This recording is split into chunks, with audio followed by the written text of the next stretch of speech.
Welcome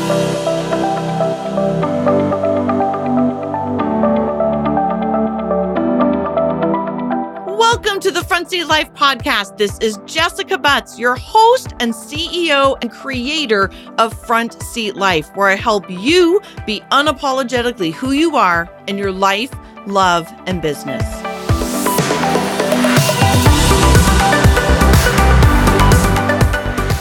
Hello, Front Seat Lifers. It is your host, Jessica Butts, and today's episode is a super just exciting and absolutely chock-filled with information. So I have a free webinar that is up on my website, jessicabutts.com, because I am announcing the very, very first program I've ever offered for Front Seat Love, which is really the relationship portion of understanding who you are and being unapologetically who you are. So about 6 years ago, I started this crazy process of starting this business called Front Seat Life, and the tagline of really be unapologetically who you are in your life, love, and business. So I've been doing the life portion for about 6 or 7 years. I have been doing the business portion for about 4 to 5 years. And now is really this taking all of this information and putting it to use for relationships. And today's episode is that webinar that I actually put together a couple of weeks ago. So if anybody is interested in actually hearing the real recording, seeing me live, as well as the slides. So what I'm going to be obviously talking to you about today on the podcast can't involve the slides, hence it's a podcast. So if anybody wants to join in on the webinar specifically and see some of those slides, you can just pop over to my website at jessicabutts.com. And it's right there. It's very, very easy to find. It's actually a pop-up. Just enter your email address and you will immediately get the recording sent to you. But if you are not somebody who's super visual, you can certainly listen along. And I very, very much hope that you enjoy it. If anybody wants to know more, I'm starting my first ever online program as well as interactive. So there'll be a Facebook group. I will be interacting with the couples, answering your questions. I will be digitally supplying the content actually live to you. So any couples out there that are looking for better communication, really starting to understand each other's personality types, your energy, how you make decisions, all of those, I think, miscommunications, where we go under extreme stress, how we can better communicate with a partner that we're in a relationship with. I would love to have you join me. Again, the information is going to be given to you online, digitally, but I will also be very interactive with you. There's only a few couples that I'm allowing in. And so it's going to be a small community. It's basically getting me as your therapist and your coach for 7 weeks. So if you want to join me, again, pop over to jessicabutts.com, get yourself enrolled. All of the information is on my website, but enjoy today's episode. It in and of itself is absolutely filled with information that I know will enhance your relationship. And it is just my absolute pleasure to be able to give you this content to hopefully enhance the love and acceptance in your relationship. Enjoy.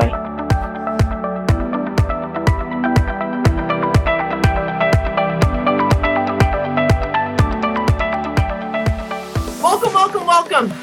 For those of you who don't know me, I'm going to go through all of this, but I am Jessica Butts. So there's people from literally all over the country watching us tonight, and I'm just thrilled. Hello, Megan. Hello, everybody. Welcome. Gosh, there's so many of you jumping on. This makes me so happy. I am thrilled. Okay, so I am excited to be with you this evening, today. We have so much to talk about. We have an entire hour to go through what I am calling front seat love. We have tons to talk about. And for those of you who don't know what this is, no, those are not a bra. That is an infinity symbol. And I want you to think about this an infinity symbol in two different ways, if you will. So on the left, let's start on the left-hand side as if you're reading it. On the left-hand side, I want you to think of that as differentiation.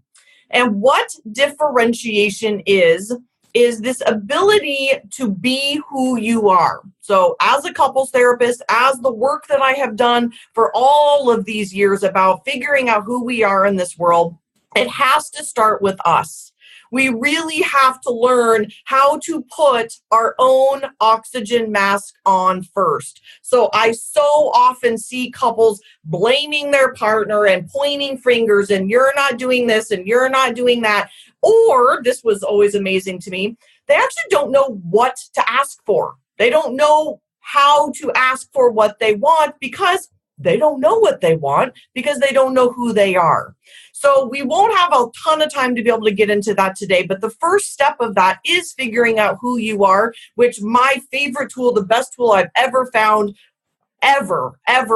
is understanding your Myers-Briggs personality type. That is why I'm an expert in this field. That's why I have written multiple books about it and why I'm obsessed with it. And I'm bringing it to you tonight. So this is, again, about understanding who we are. On the left-hand side, differentiation. How we show up in this world, what our opinions are, what we're interested in, not losing ourselves, sorry guys, but not losing ourselves in our children or losing ourselves in our job or just simply not even knowing who we are. And on the other side, the right-hand side is attunement, which is where I'm going to be talking about tonight.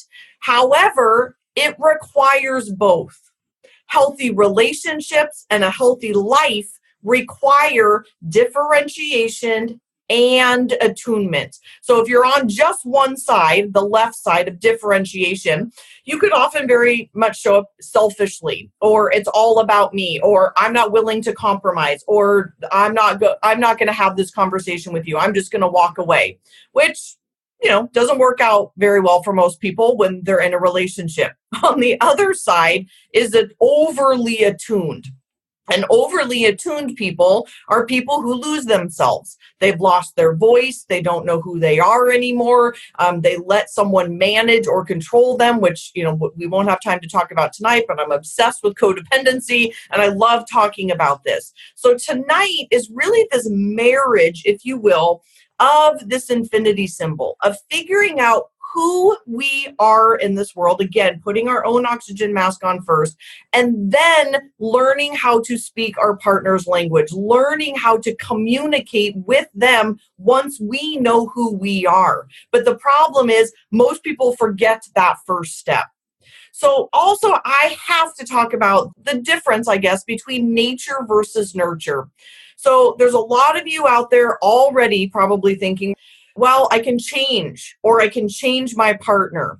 And when I hopefully by the end of this talk you into or teach you or educate you enough to convince you, because it's a fact, that our type does not change. So when we think about wanting our partner to do other things or become a certain way, it is not innate for us, meaning we are already born this way. So for all of you watching right now who also have children, your children are born into this world the way that they are. What happens is that we get suppressed and all the nurture things come in. Our parents tell us we shouldn't be a certain way. We marry someone who tries to suppress us or change us. We get into the wrong jobs. We get the wrong major in college. I mean, I've had a plethora of them in my life. And I guess this is a good opportunity to tell you in full transparency, part of my background is that I am divorced. And so sometimes, I don't know if this is true, but people might think it's weird that I'm talking about relationships when, again, I'm not in one. And you might want to stop watching now because I do believe that marriages sometimes, in certain circumstances, do need to end. And in my case, that happened. I was married to someone who was an addict. There was multiple infidelities in my relationship, and I actually stayed through all of that. I stayed through the addictions. I stayed through the infidelity. But when I left was when I was not allowed to be who I was. So as I was growing and evolving as a human being, my husband was not able to be stable enough, to be secure enough in his own world to allow me to flourish. And again, there's lots and lots and lots of reasons. Gary Chapman and the Gottmans, they talk a lot about that. They're probably much more experts on that field than I am. But understanding that there are times when I believe, again, in full transparency, wherein I think people need to choose themselves first when their partner cannot meet them. So a healthy relationship actually takes and this is hard to say, but takes two healthy people. So when the other person or one person has a mental illness or is unhealthy or is an addiction or not doing their work, oftentimes that can be very challenging. It doesn't mean for all the people that might be watching this right now that you can't make efforts. I worked on mine for 6 years. 6 years. I was married. I was with him for 20, and I worked diligently on that relationship, multiple therapists for 6 solid years, really sitting in it until I realized that the pain of not being able to show up as who I was in this world and do what I was meant to do in this world was more painful than ending a relationship and or being rejected. So that's somewhat of a controversial topic coming from a former couples therapist, but I believe the pain of not showing up who we are in this world and doing our gifts and having our own opinions and being who we are, being unapologetically who we are and be accepted by our partner is actually more painful long-term than being rejected. And so this is, again, the difference between this nature versus nurture.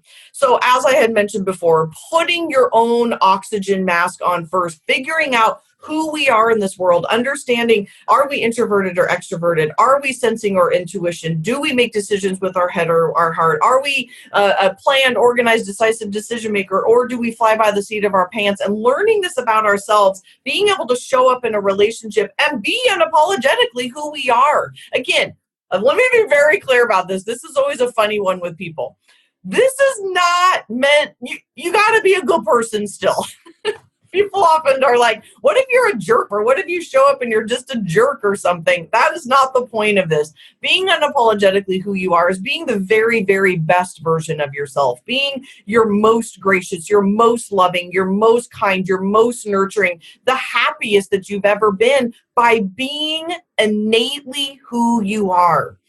This is another controversial thing to talk about, but I truly know this is a fact that we are born into this world with our personality types. For those of you who are believers, basically God designed you this way. You came into this world with your personality type. So when we try to change that in ourselves or in our partners, like how crazy making is that, right? To try to change our partner into something that they aren't innately. That is not actually who they are. It's just this crazy making thing. So step one of this system of loving me for who I am and how to speak your partner's language is really being unapologetically who you are. So if you're watching right now and you haven't even done this piece, you've got to do this piece. Instead of, turning the mirror constantly on your partner and saying, you're not doing this and you're not doing this and you're not doing this. Sometimes we need to turn it on ourselves and look at ourselves of like, what's going on with me? Why am I so triggered right now? How do I show up in this world? How do I need my partner to speak to me? How can I communicate in a way that's hopefully more effective? Because the next step then becomes showing up in any relationship and saying, okay, now that I figured out who I am, can you love me for who I am? So there's a saying that I learned in graduate school that I still am obsessed with, and it's called HSL, HSL. That innately all of us have a simple need, and it's to be heard, seen, and loved, to be hizzled, to be truly heard. Have someone sit and listen to us, not nagging, not attacking, but speaking from the heart, speaking about, honey, this is who I am. These are my wants and my needs. This is where I'm struggling. This is what I'd love from you. Being able to sit down and, gosh, it's already making me teary. Such a nerd, but being able to be unapologetically who we are and then say, can you love me for who I am? And I speak from experience that I wasn't loved for who I was. I was turning into my best version of myself. It's who I was all along, but I became suppressed in a relationship. And as I started to flourish, my partner, my husband, couldn't love me for who I was. And I had to make a decision one way or another to stay or go. But the first step of that was stepping in, figuring out who I was, and then saying, hey, this is actually who I've been all along. Can you love this part of me? And as we step into that, to be able to be heard, to be seen for who we are, to be heard and then actually seen. I would love to see some comments on this. Who knows that feeling of how good that feels when someone sees you? Especially for those of you who have words of affirmation as your love language, or like I do, that's my number one. It's so embarrassing, but it's like over the top. I need to hear good affirmations. And when my current partner, he speaks to me in that way, or even Stephanie says something, or my mom sees me, or my dad sees me, or even just a client or somebody that I care about deeply tells me, and they see me for who I am, that is a very powerful message. So to be able to see your partner and for them to be able to see you. But here's one of the interesting things is we oftentimes don't show up as who we are. We suppress ourselves, right? We hide ourselves because we're embarrassed or we're scared to get hurt. So we suppress this part of us. We don't show up fully who we are. We think, oh, my partner's not going to love me. My partner's not going to be able to accept me. My partner's going to reject me. Lisa Fisher and I, we have a podcast coming up where we talk a lot about this,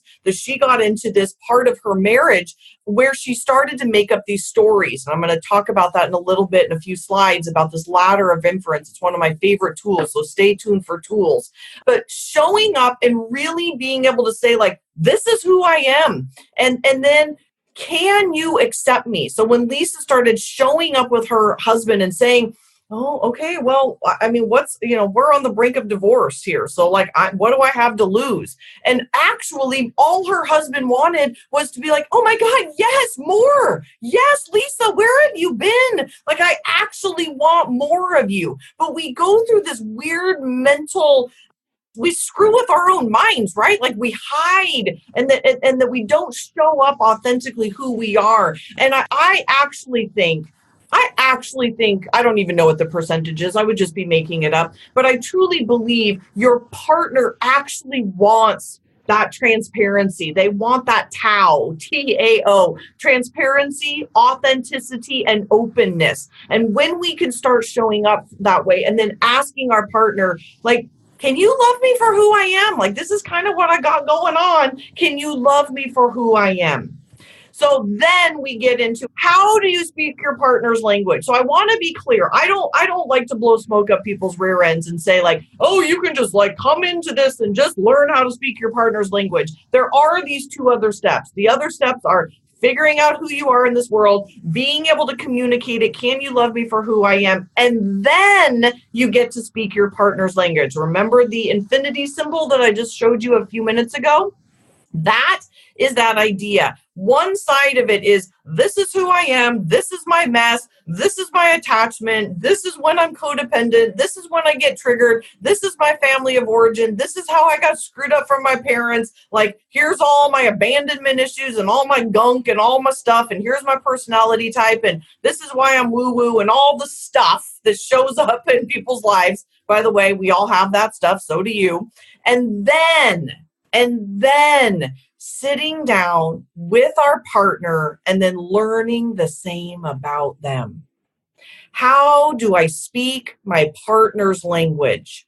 So as a couples therapist, former couples therapist, I should be clear about that, a lot of people would come in and they wouldn't understand how to get their partner to do what they wanted them to do. And one of the very first steps is getting curious. So getting curious about who our partner is, getting curious about how do they tick, asking them questions, figuring it out with them. And again, the very, very, very best tool that I have ever learned is Myers-Briggs. So that's where we're going to go next. Get out your papers and pens, people, because here we go. You guys ready? Drum roll, please.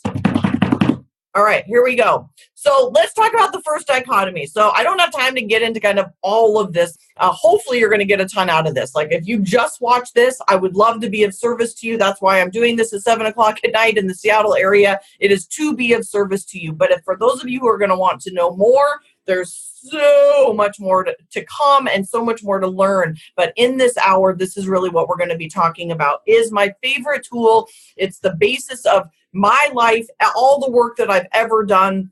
And again, there's so much to this. I could do a webinar just on introverted and extrovertedness, but obviously, I don't have time to do all of them today.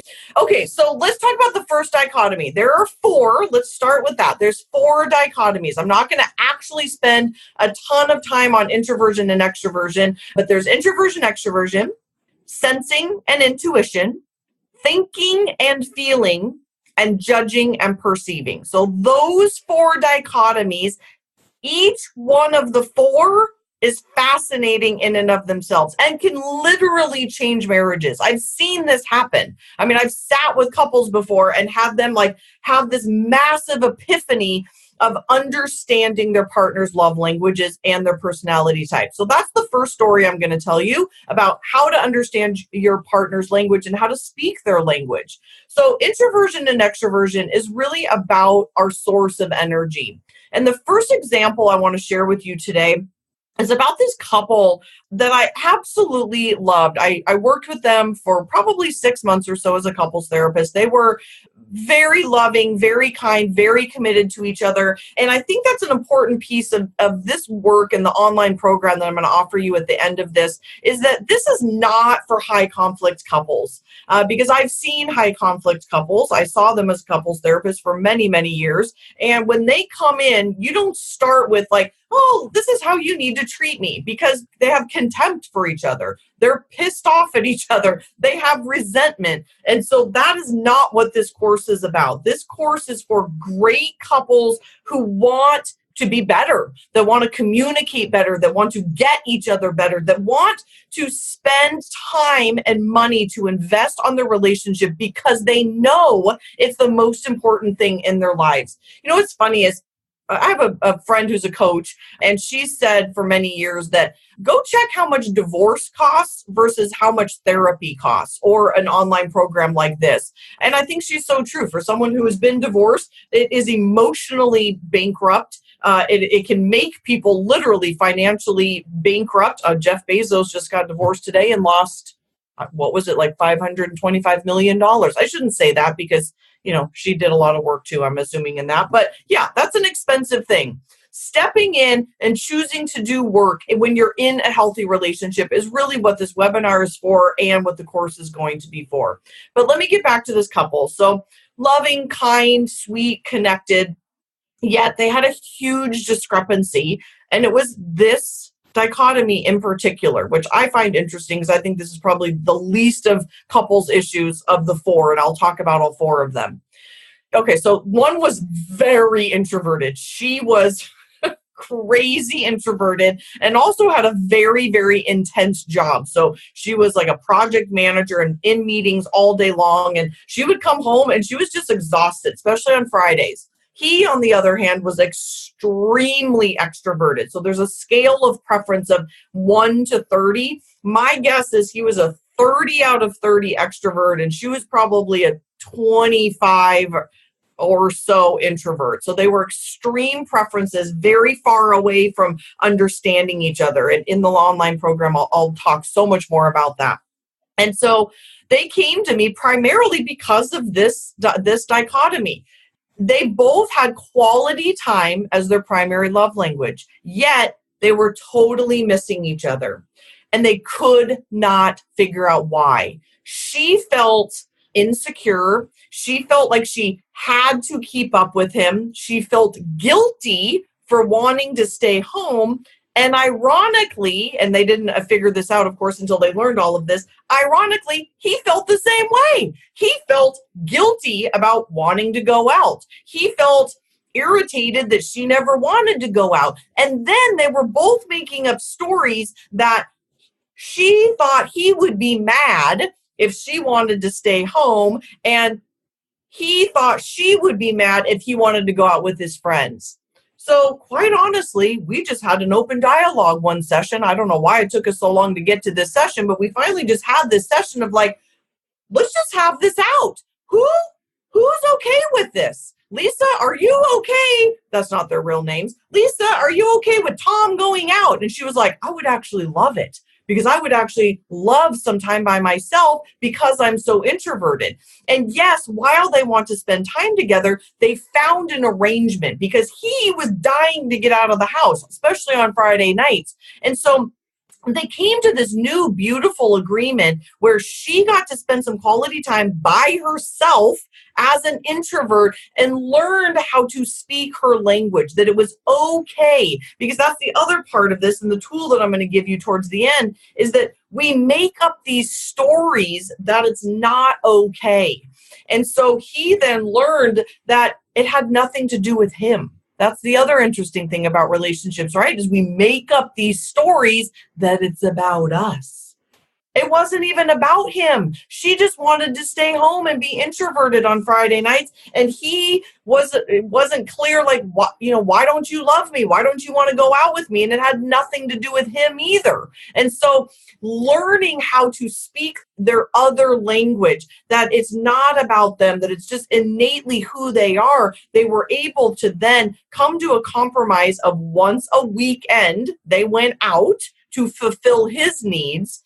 And then she got this quality time to stay in, and then Sunday nights became that time together. And it was unbelievable how much better their relationship became when they learned to, again, speak your partner's language, and also just saying, can you love me for who I am? Can you allow me to stay home and not judge that? Yet we don't communicate it very often, right? I mean, can I get some amens for that? Like, there's this thing that, they're going to judge me, or they're going to blame me, or they're not going to love me anymore, or they're going to be mad at me, or they're going to create some story about me, when it's almost always not the case. Okay, so again, I could talk about this one forever and ever and ever, but we have so much more to talk about, and I only have like a half an hour left. So I'm going to keep going. I'm trying to stay on track here. So this one, woo, people, this is a doozy. Again, I'll teach you way more about this on the online course. For those of you who that's not going to be a good fit for you, go buy my books, listen to the podcast. Like, I'm about giving free content. The podcast is totally free. Obviously, books are $18. Like, I want, my BHAG, my big, hairy, audacious goal is to get people to start understanding this so we can quit pathologizing, right? This is what we do in relationships. We blame, we pathologize, we hide, we don't talk about who we really are. And instead of just really showing up and, again, saying, this is who I am, can you love me? Okay, I get on my soapbox. I get so passionate about this topic. I just want couples. I want entrepreneurs to understand this. I want people to understand this. But I'm going to be honest. I think probably and kids. I'm passionate about it in all areas, because I was going to say I'm crazy passionate about it with couples, which I am, because it can save so many marriages when people could just figure out how to have this conversation. But then there's also this, like, learning how to accept your children also for who they are and not trying to change them into what we want them to be. Okay, so there's that one. Now there's sensing and intuition. And then sensing and intuition is a doozy. This is about how we take in information. Sensors, S's, are 75% of the population, and they need facts, data, details. Intuitives, on the other hand, N's, because I is already used for introversion, N's, they take in information via their sixth sense. So they are very woo-woo. They are very up in the clouds. For you sensors watching right now, they're the people who just say, I don't know, I just know. That does not work for sensors. It just doesn't work. Can I get an amen? I mean, you guys have got to be cracking up right now, because the sensors, this was my husband, very strong sensor, and I'm an off the charts intuitive. And so sensors, he would say, how much? Why? I need the facts. I need the data. I need the details. He needed the facts and the data and the details. And yet I didn't have those. Because I am not that person. I am not a details, data kinds of person. I'm hey, I need you to just trust me. Well, it doesn't always work that way. And so when you're in a loving relationship, knowing that us intuitives, we need to sit down and lovingly have that conversation with our partner. Tell me, honey, It's going to be hard for me. It's going to be hard for me because my brain does not work this way. But let's sit down together and let me help you make out a business plan. Ugh, like we intuitives don't love business plans. We don't love that word. We don't love budgets. We don't love paying the bills. We don't love all the details and nitty-gritty of life. We're not very good at it. And again, this doesn't mean we're lazy. It doesn't mean we don't want to be of service. It doesn't mean we don't want to be contributing. It means innately, we were born this way. We don't see things that way. We intuitives are big picture. We are thinking outside the box. I definitely get that we're annoying. We are difficult. We're only 25% of the population. And I see this so often in couples where oftentimes the intuitive is the entrepreneur. They want to start their own business. They want to write a book. They want to do things different. They want to go back to school. They want to, move to Costa Rica and open up a pineapple stand. They want to, take the kids on this excursion. They want to do this. They want to do that. And the sensor is like, I don't get this. I don't understand what's happening with you. I need you to chill. I need you to focus. I need you to get down to the details. I need you to do the data. I need you to be that way. And really what you're doing is you're asking us to be someone we're not, and vice versa. So intuitives, we can't ask our partners to see things the same way.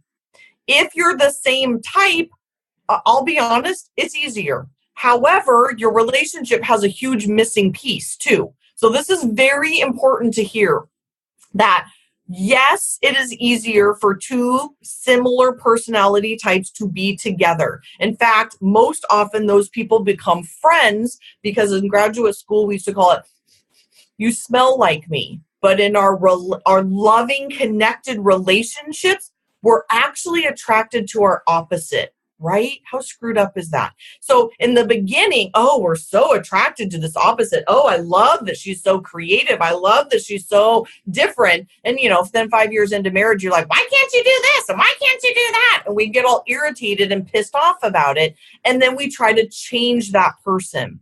Again, this course, this webinar is about two people who are already in a good relationship coming together and learning how to speak each other's language, sitting down and saying, okay, babe, I get that what I want to do right now is hard for you to understand. And I'm hoping that I can say it to you in a way that can help you understand. So let me get curious. Let me help you understand, and vice versa. Like as a loving relationship, how can I help you and how can you help me understand our differences? Because the intuitives, they are always thinking about what's next. They are always thinking about the future. Where are we going? What are we going to do? What's the vacation we're going to take? What's the next school I'm going to go to? Where all the things, people, all the things. We're all over the place and it's not going to change. It's not going to change. And here's the deal. If you really love your partner, you shouldn't want them to change. You shouldn't want them to change. So for us intuitives that get frustrated with our sensing partners, we've got to want to explain it to them so that we can be on the same page. So that, and again, marriage is not about my way or the highway. It's about how can we come together and understand our differences? Because I'm here to say, two different people in a relationship, as in an entrepreneurial world or in a loving, connected relationship, two different people, they have the best of both worlds. When they can come together and combine their two different personality types, they have it all covered. I mean, so two opposites are actually pretty unstoppable because they can respect and love and appreciate the difference in their partner. Is that person going to be like you? No. And quit trying to make them be like you. It doesn't have to be that way. Okay.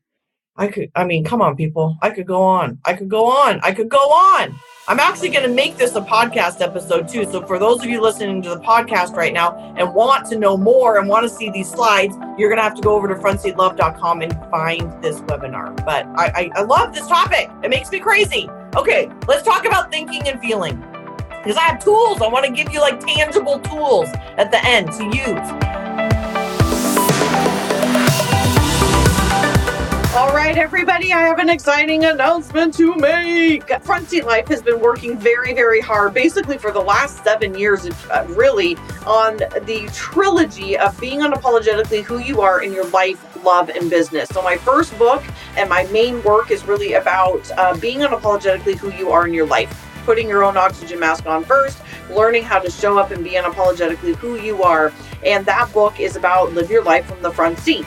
The second book and the second piece of work is be unapologetically who you are in your business. So learning, don't do stuff that you suck at, and how to hire out and how to really focus on your kind of superpowers, if you will, around your business. And all of this is about personality type. And the last of the trilogy is about love, which is very, I think, ironic actually, as I'm coming back to my therapy roots as a couples counselor. And I am launching my first ever webinar and online course for couples and relationships. So to learn more, go to frontseatlove.com and you will be directed to a free webinar that I'm going to be hosting for the entire month of April. And then our course starts on the 29th of April. And I would just be thrilled and honored and excited to help you be able to communicate better, to have the loving and connection and authenticity, and be able to show up fully who you are in your relationship, to ask your partner to love you for who you are and you to love them for who you are. So again, that love and acceptance can just grow and flourish in your relationship. So come join me over on frontseatlove.com.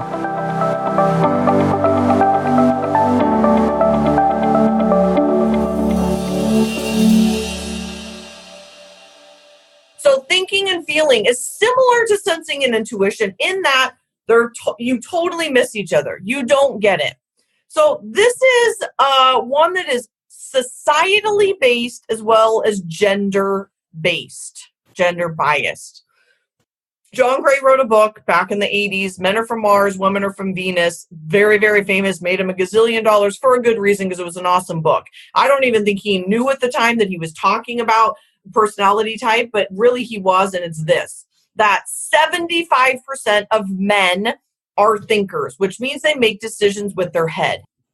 75% of women make decisions with their hearts. You can imagine how difficult this is in any relationship when a thinker and a feeler come together in a relationship. And I will say this has been utterly fascinating for me to watch this, in that when feeling men are often attracted to thinking women, and thinking women are attracted to feeling men. And then, just statistically based, there's more thinking men and more feeling women. But then also in homosexual relationships, this is like utterly fascinating, that oftentimes the opposites attract as well. So almost always in this dichotomy, opposites attract. There's this old like caveman thing of like, you complete me. But yet, then when we get married to each other or we start a relationship, we get super irritated with each other of like, why aren't you doing it my way? Why are you so cold-hearted? So again, thinkers make decisions with their head and feelers make decisions with their hearts. I'm just going to say it doesn't even matter. When feelers, but mostly women feelers, they want to make decisions from a place of non-logic. Let's just get real. Amen. We want to talk about our feelings, how they feel, how the mother-in-law feels, how the kids feel, how we feel. It's all based on non-logic. It's about how we feel about something. Then oftentimes we sit down with our partner, who in almost all cases is our opposite, and they want to be logical. And it irritates the heck out of them for good reason that we are being somewhat illogical. I remember talking about this with my husband and going back to graduate school. It's $50,000 to go back to graduate school, and I can't work. That's a very logical thinking thing. He wants, as an ST, a sensing thinker, he wanted the numbers. Well, how are you going to pay this off? As an intuitive feeler, I have no freaking idea how I'm going to pay it off. I'm not even signed up yet. How are you going to get clients? I don't know. I haven't figured that out yet. How are you going to pay for this? I don't know. But my response, which all you sensing thinkers right now are going to be irritated, is I'll figure it out. Or I will learn, or I will hire a coach, or I will find somebody to teach me, which, by the way, I have. Can I get I mean, I have. I figured it out. But to him, which if we were in a better place in our relationship, we could have figured this out, but we weren't. So let me be clear about that too. We weren't in a place of sitting down as two loving people and having that conversation because there were so many other issues going on: infidelity and addiction and hurt and resentment and irritation. I mean, all the yuckies, all the yucks, all the stuff. But when two people can come together and say, like, okay, honey, like, I know that this is feely and yummy and good for you, yet as your spouse, I need to know what's up. I need to know a little bit more. And we kind of non-logical, non-detailed people, we need to respect that. We might not always have the answers, but we need to respect it. And as a team, come together. Because here's the deal.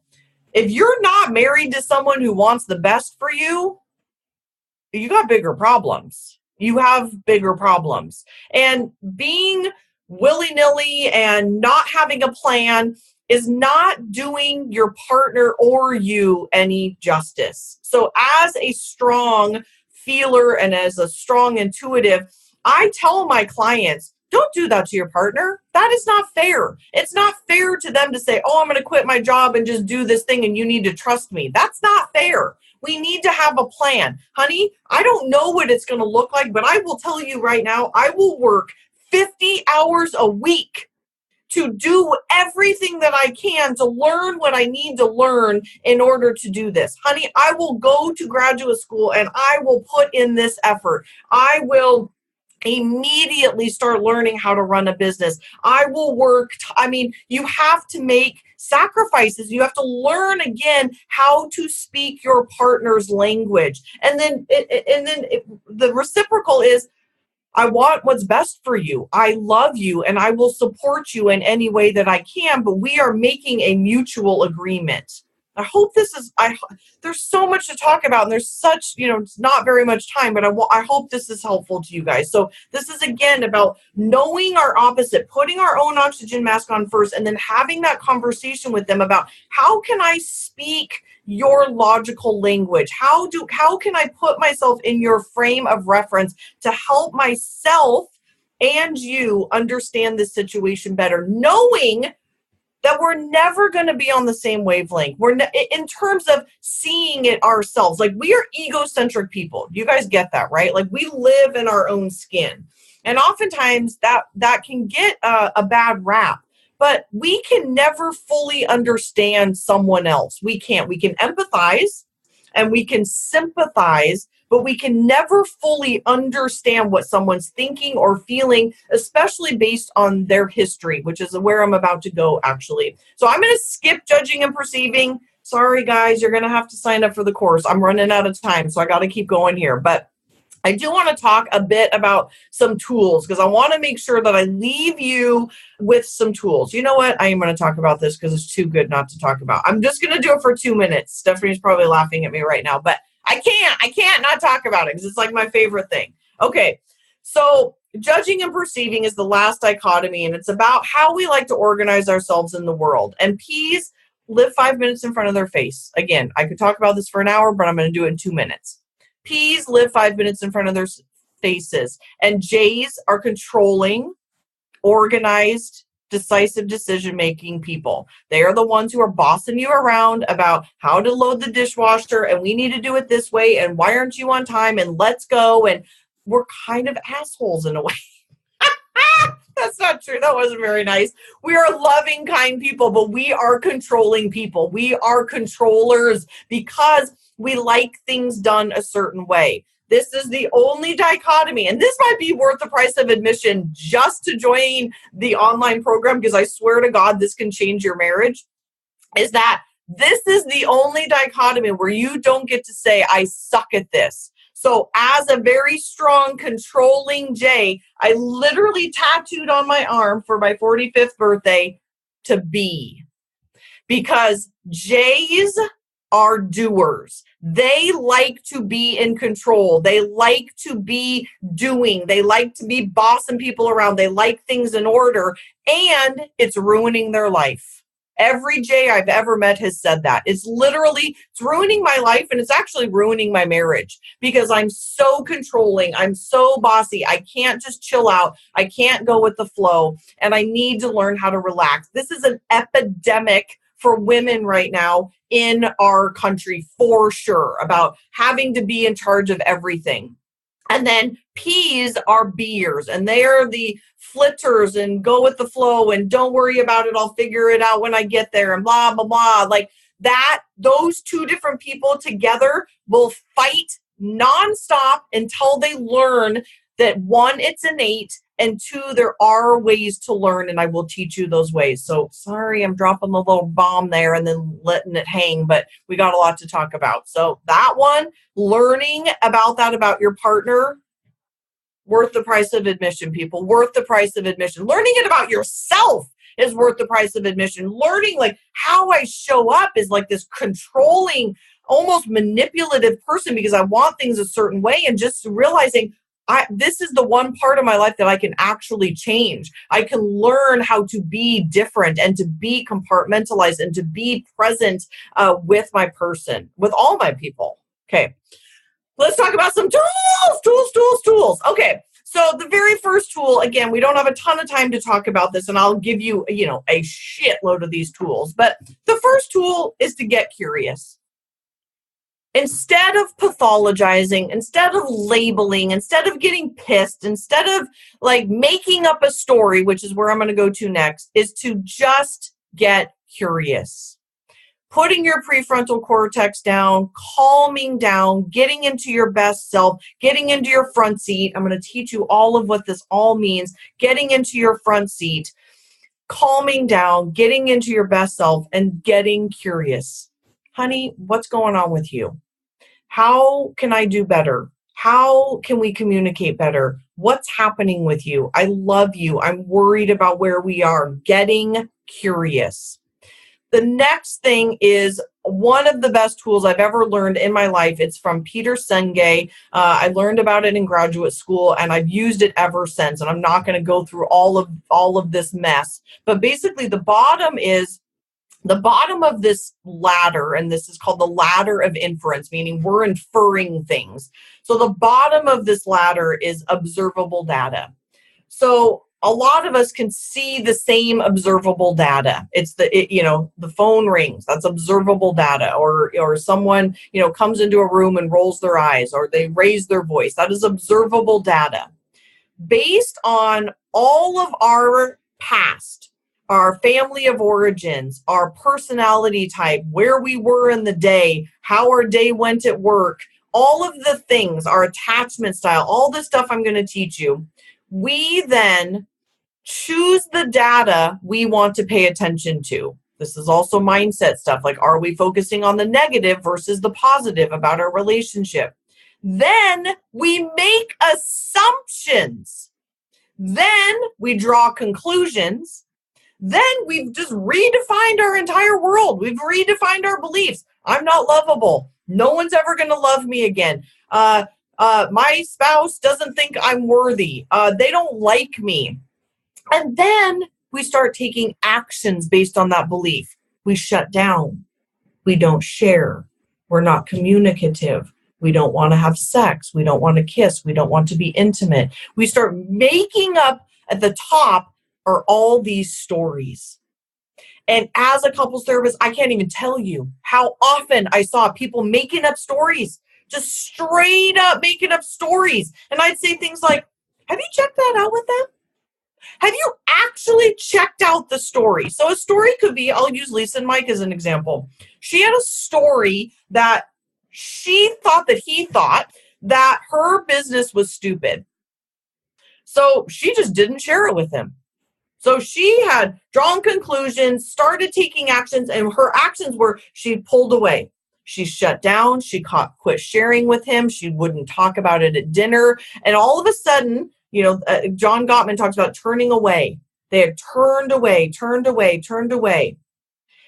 And I actually challenged her in a couples therapy session. And I just said, and again, I'm not sharing anything that she hasn't shared. She's sharing it tomorrow on the podcast. That she then started checking it out with him. And to her surprise, the exact opposite was true. She had spent years, like 20 years, making up this story that he didn't love her and that she was stupid and he thought her business was a joke. And so she had gone away and gone away and gone away. And so when she went in, he was like, that's crazy. All I want is what I want to hear about you. I want you to share. I want you to come to the dinner table. I want you to tell me all of these things. And their relationship completely changed. So at the bottom of this, I had this written on my mirror when I was married. Check it out. So I'm making up a story. This is what I would say to Brian all the time. I'm making up a story that because you came home late. Again, this might be crazy, but this is what the story I'm making up, that you came home late is that you're avoiding me. And I'm curious if that's true. 99% of the time it'd be like, oh my God, no. What do I need to do to make you feel better? But sometimes, maybe I am trying to avoid you. And then you need to have a deeper conversation. That's a whole nother webinar. But again, I just wanted to give you a couple tools: getting curious, stepping in, being brave, leaning in. John Gottman calls it turning towards. Brené Brown, being vulnerable, showing up and saying, like, this is my mess. This is what I got going on. These are the stories that I'm making up. And again, using this ladder of inference of blame yourself. This is one of the best things. I say this all the time. I am making up a story because of the bottom of the ladder, because of this observable data. I am making up a story.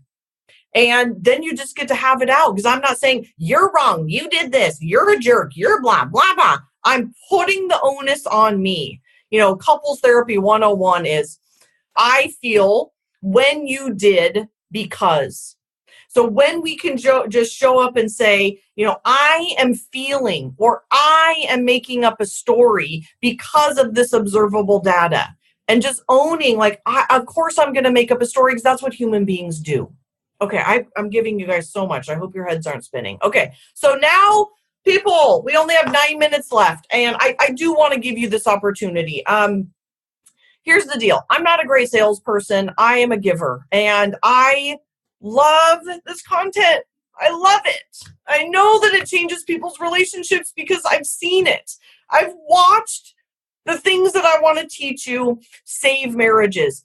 And I think there's people out there right now that are like, wow, $997. I don't know if I can afford that. A lot of stuff goes into this. None of this is free. And to save your marriage, to just even better your marriage, is a $997 not worth it. Just to put it in context, today I hired a new business coach that cost $15,000. She's $1,250 a session. This is less than $125 a session. I don't know about you, but don't go out to dinner once a weekend. Dinners in Seattle or around the country are $125. Don't go out to dinner. Cook in for 7 weeks, have date night.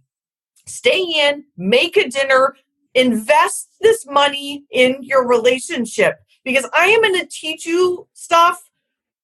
Again, this is such a weird thing because it's so hard to sell the things that can change people's lives.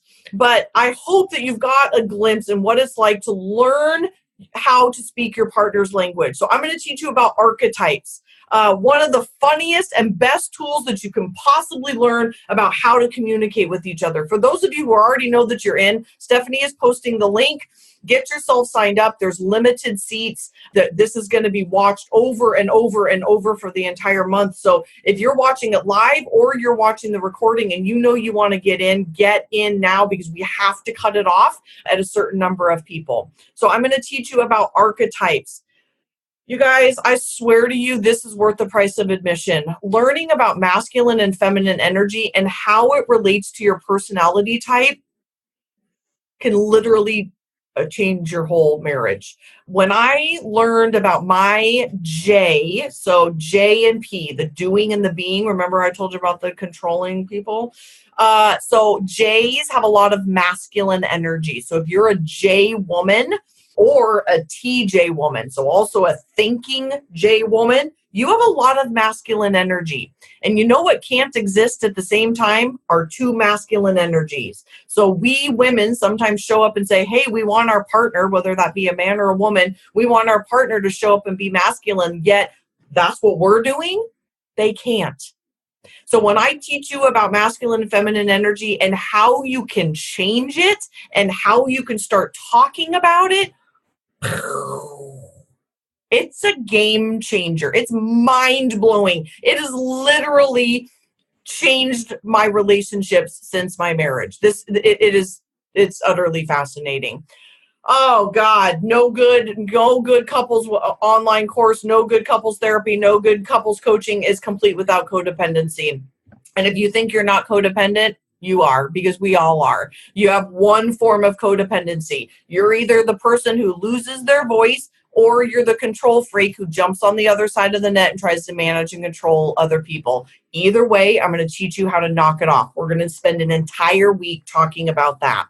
We're going to talk about core values. I haven't even talked to you about your front seat. Do you want to know what your very best self is? You have to come learn what that is. I'm also going to teach you about your drunk uncle, which is all the stuff that you suck at. Don't do stuff that you suck at, and quit asking your partner to do stuff that they suck at as well. And if both of you suck at it, you hire it out. It's not that hard. It's amazing. It'll save your marriage.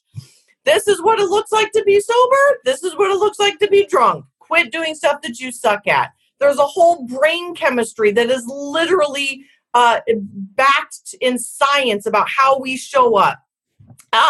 Each week is going to be 1 full hour of content. So obviously no more selling. You're going to get 1 whole hour of content, and then you get Q&A. So there's not going to be like 500 people in this course. There's going to be a private Facebook group. The second you join, you get put in this Facebook group. We don't start until April 26th, but if you join today, you get access to me in the Facebook group. I'm going to be there introducing myself, welcoming you, answering your questions, starting to give you feedback, starting to give you homework, and then for 7 full weeks, you get a half an hour of Q&A with an expert in this field. So I am here fully to be of service to you. They will be Mondays at this same time. For those of you who are on the East Coast, I know that's 10 o'clock at night, but you can lay in bed and watch it, the Q&A, and then all of it will be recorded and you have access to that. But I want to help everybody start to figure out who they are in this world, to be unapologetically who they are, to help couples learn to start communicating in a whole new way. Because again, I have learned how painful it is to suppress myself. You know that feeling of walking on eggshells? We know that feeling. Walking on eggshells, in my opinion, there's actually nothing more painful in a relationship. Obviously, there's other painful things in life, but in a relationship, not being able to show up and just say, this is who I am. These are my wounds. This is my mess. And have our partner be able to see that. So showing up and being unapologetically who we are, learning how to say, love me for who I am, and love your partner for who they are, and then learn how to start speaking their language. So guys, who's ready? There's so much more to talk about. I will fully be in service to you. Again, there's a Facebook group. It's 7 weeks. It's going to be live. It's live. It's not recorded. It's just like tonight. I will be selling the recording, but you get me live. You won't get the Q&A on the recordings. You get me. I am here to be of service. Quit going to dinner one night a weekend. Stay home. Make a couple's night out of it. It's Monday nights. Make a date night. Sit down together. Save $125. Spend it on the most important relationship in your life. Thank you. Thank you. Thank you. Thank you. Thank you so much. It was such an honor to be with you. I'm just delighted that you guys are watching live. And then there's so many of you that are going to be watching this recording. So for those of you who watch live or are watching the recording, let your friends know, tell them about this, get them on there, because again, we need this, right? We need people to start understanding this. All right, guys. Thank you so much. Thank you, Carrie. That's so nice. Thanks. Thank you. Thank you. Thank you. So honored. So honored.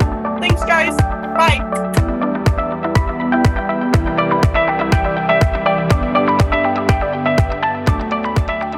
All right, everybody, I have a confession to make. I have a new obsession, and that obsession is reading your ridiculously wonderful, loving, amazing reviews on iTunes. I love them. None of this even matters without all of you. So as a thank you, each week I will be reading one review on air and calling out your review with your name or your iTunes handle. So here's how it's going to go. You're going to go to Instagram and follow me at Front Seat Life. When you hear your name called out on the podcast, you are going to send me a DM with your address and say, "Oh my gosh, you just read my review." And I or my team will be sending you some Front Seat Life swag. We've got books and we've got tank tops and we've got journals and we have these adorable pink swells. So we will be choosing from the goodie bag and sending it out as a thank you. So thank you in advance. And I am so deeply honored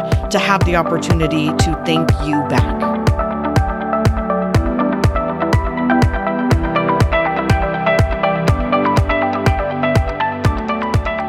All right, everybody, today's review, which I love these. It makes me so happy. I read them in bed in the morning. So thank you, everybody who's writing these gorgeous 5-star reviews. So today's is from Bonnie May 0908. She writes, "This is life-changing." She says, "I found this podcast because I listened to the Shameless Mom Academy with Sarah Dean, who is a very dear friend of mine. I'm saying that. And Sarah has mentioned Jessica and also personality types. I started listening and instantly was interested in what Jessica had to say. She has helped me see what my personality type is and also how to communicate with my boyfriend, who is the complete opposite of me. It has been very eye-opening and is going to change my life for the better. Thank you, Jessica." And thank you, Bonnie May, for this beautiful, beautiful review. So pop over to my Instagram account at Front Seat Life. And Bonnie, I will send you some swag. So everybody else who is finding this podcast lovely and helpful with communication or relationships or living your life from the front seat, please, I love reading these reviews and they are so noticed.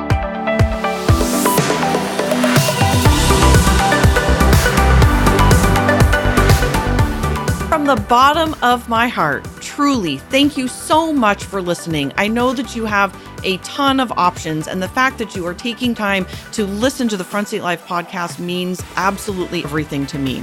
If you're interested in learning more about the Front Seat Life way of life in the community, there's a couple ways that you can do that. First is always starting with your personality assessment tool. It's available on my website at jessicabutts.com. It's totally free, and it will help you figure out your personality type so you'll have some idea of what we're talking about. Next is, if you're interested in hiring me for a keynote or some coaching or strategy days or the fabulous and amazing Front Seat Life community, you can find out all about all of that at jessicabutts.com. Thank you so much for listening, and I'll see you next time.